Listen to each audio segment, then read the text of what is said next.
Well, let me tell you. Let me tell you this. Okay. Thank you. Let me answer. The opposite is the problem. Education is not the problem. It's the quality and the type of education. You have farmers today, even in the UK here, who are also doing far better than those who you mentioned, who are looking for white-collar jobs. I can tell you, who are looking for white-collar jobs. There's so many farmers that are doing very well and everything. You need to even be educated to make the farm to be more productive today. Without the education, you're talking about subsistence farming that wasn't able to feed people. You can do it better today. You have corporations being supported by farmers. Education remains critical.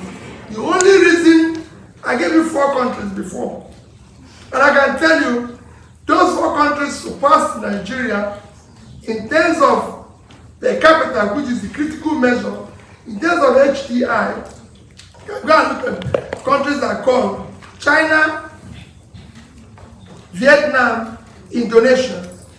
In 1990, though there's no clear documented measure of Human Development Index, which is the most critical measure today, Nigeria and these 3 countries mentioned were what they call low medium. Today, the 3 of them are high. Nigeria is still low. And if you look at the literacy level, the 3 have passed 90%. We are still hovering around at 50 something. You can look at all the measures. What did they do? Education, health, and investing in critical areas that put their people out of poverty. If you don't, there's no way. There was one. Excuse me. He was asking, what is it that Colonial powers. well, you know, I'm one person who don't believe in that. We are not the only continent that was colonized. India was. So is every other Asian country. I can tell you, I always tell people, one of the greatest schools in India is called Bombay Institute of Technology. It's produced the billionaires and all the high-tech people that we celebrate today in India. That school was built by support of colonial masters around the same time they built Yaba College of Technology. No, I'm just telling you. One has collapsed. And the other one. People think Nigeria in the 60s, 70s had one of the fastest vaccine facilities. We actually have vaccine production facility, which we use to fight chicken pox and all the small diseases.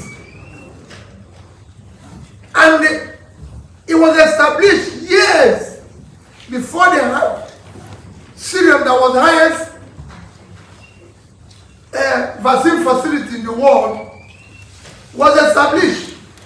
So what happened to our own?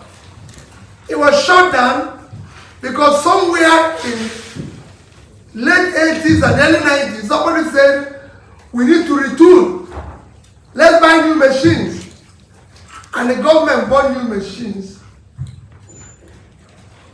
Several years ago, they are still in crates in Yaba. So we need to dismantle corruption, start governance, and it must come from somebody who is, keeps it competent, who have compassion, who knows what is expected. Today, what you see is that people will rather tell you, oh, we are building a governor's or government house or lodge or this than invest in education. If you go to America where we're celebrating, a state like Massachusetts where you have Harvard, MIT, and top schools, they don't have a governor's lodge. There's no government house. If you're elected governor, you stay in your house. And look at what they did. They have invested in critical areas. You cannot stop education. Even here. So don't talk about your Colonial master. They didn't teach you anything. 10 Downing Street is only 3 rooms. 3 rooms. 3. If you have more children than that, if you have no more children, like Tony Blair had, he had to use number 11. Because he had more than 2 children. So he moved to number 11. So it's not a place for you to have a large family. So this is the structure. And if you got just a small building like this that is in the middle of this, a small terrace house, actually. Thank you. Thank you very much for that. So we're waiting in for questions.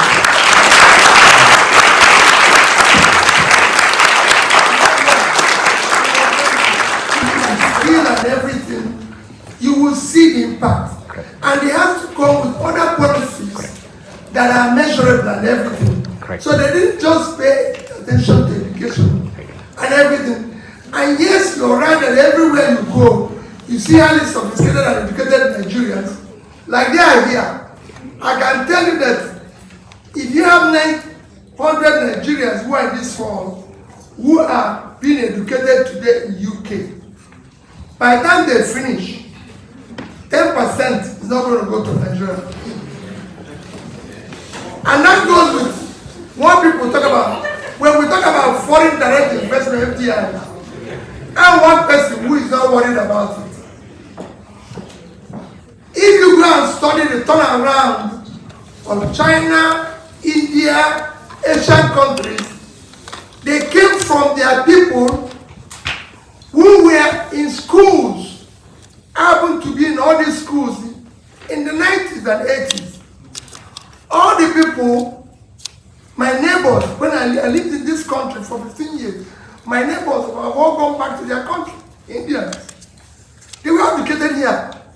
So, don't talk about FDI. Fix the country. Provide security. Provide everything. FDI is like honey and bee. If you put honey in here, lock these doors, bees will come in. They'll find their way inside because there's something here to take. So fix the countries. If we secure Nigeria today, the first foreign direct investment we will get are these people here. Because they want to come back and invest. They will make more money. But nobody's going to make money when you're not sure whether your life will be safe. Because you need to enjoy the investment first. So you have to invest it where there's no real return. So fixing it is important. And I believe in my final contribution that all of you have to be involved. Don't think it's going to be done by maybe Colonial 5 or it's going to be done by this. No. All of us are involved. All of you, especially the younger ones, they have to be involved.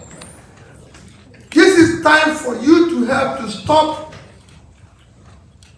this, or what is happening today. The abuse, the stealing, the criminality must stop.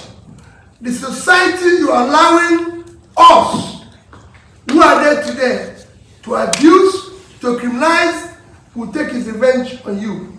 God bless you. Thank you. Thank you very much.